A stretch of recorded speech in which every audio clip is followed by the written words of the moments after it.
Pour cette cérémonie d'hommage, ici à Abidjan, en présence du président Alassane Ouattara, le chef des armées, 84 jeunes militaires sont en première ligne. Des frères d'armes, ils sont chargés de porter les cercueils et de brandir les photos des victimes. Ces 14 morts de l'attaque du mois dernier à Kafolo contre une caserne mixte de l'armée et de la gendarmerie. 14 soldats morts en héros. Nos soldats n'ont pas failli. Dès les premiers coups de feu, ils ont réagi. Nourris qu'ils étaient aux valeurs qui fondent les soldats ivoiriens. Valeurs faites de courage, de solidarité et de dévouement à la patrie.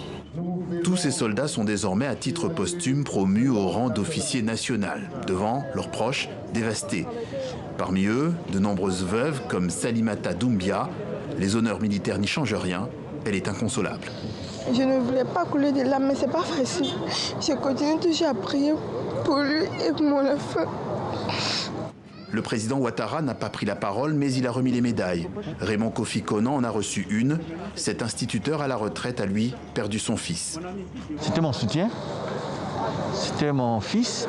Il me pose beaucoup de questions quant à savoir dans quelles circonstances mon fils est mort. Je meurs le savoir. J'attends qu'on me dise qui sont ceux qui l'ont tué. La région de Kafolo, lieu du drame, est une zone sensible. Située dans le nord-est, près de la frontière avec le Burkina Faso, c'est là que l'opération Comoé s'est déroulée. Des manœuvres comme celle-ci effectuées par une coopération militaire ivoiro-burkinabé. Être prêt face aux terroristes dans cette région est la priorité.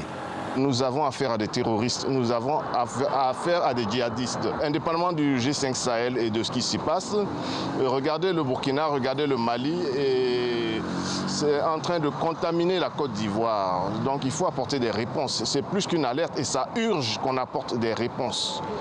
Et si cette activité militaire est forcément mal vue par les djihadistes, il faut rappeler que l'attaque de Kafolo n'a toujours pas été à ce jour revendiquée.